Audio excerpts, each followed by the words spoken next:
দর্শক, আজকের ভিডিওতে আমি আপনাদেরকে এমন একটা দুর্গম আঁকা বাঁকা উঁচু নিচু পাহাড়ি রাস্তা দেখাবো, যে রাস্তার লোকেশন এবং কন্ডিশন দেখলে অনেকটা অবাক হয়ে যাবেন। শুরুতে দেখতে পাচ্ছেন এই যে আঁকা বাঁকা রাস্তাটা, দীর্ঘ 28 কিলোমিটার রাস্তা। দেখে মনেই হবে না 28 কিলোমিটার, বাট পেঁচানো আছে এই জন্য।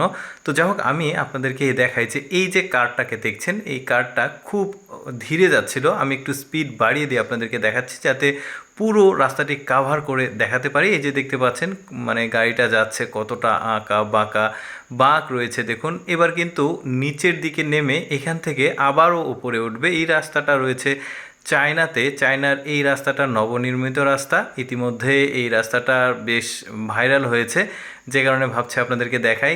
পেছনের গাড়িটা কিন্তু আরও স্পিডে সামনের দিকে চলে গেল, বাট এতটাও স্পিড কিন্তু গাড়িতে ছিল না, যেটা আপনারা দেখতে পাচ্ছেন। আমি 3x স্পিডটা বাড়িয়ে দিয়েছি, মানে পুরো রাস্তাটাকে আপনাদের সামনে দেখানোর জন্য। এই যে দেখুন, সামনে একটা সাদা কার যাচ্ছে, আর এই গাড়িটাকে, কালো ব্ল্যাক কালারের এই গাড়িটাকে ফলো করছি আমরা। এই যে দেখুন, মানে কি চমৎকার চিন্তা ভাবনা থেকে আসলে রাস্তাগুলো। আসলে সত্যি কথা বলতে কি, ওদের দেশের যোগাযোগ ব্যবস্থার উন্নয়নের জন্য ওরা পাহাড়ি অঞ্চলটা একটু বেশি থাকে। চায়নাতে যারা ভ্রমণ করেছেন তারা জানবেন।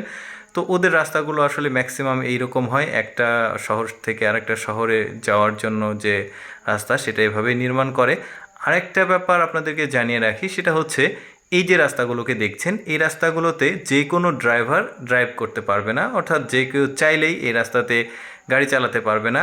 অবশ্যই তাকে এই রাস্তাতে গাড়ি চালানোর জন্য আলাদাভাবে ট্রেনিং নিতে হবে, তারপরে এই রাস্তাতে সে গাড়ি ড্রাইভ করতে পারবে। এই যে দেখতে পাচ্ছেন গাড়িটা যাচ্ছে, যিনি ড্রাইভ করছেন তিনিও কিন্তু আলাদাভাবে ট্রেনিং নিয়ে তারপরে এই রাস্তাতে এসেছে। কতটা আঁকা বাঁকা বাঁক রয়েছে দেখুন।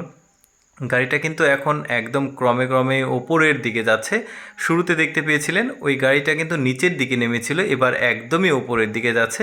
বেশ চমৎকার। আর প্রাকৃতিক যে সৌন্দর্য, সেটা তো একটা মানে অসাধারণ ব্যাপার। দেখতে পাচ্ছেন পাহাড় রয়েছে, নিচে নদী রয়েছে।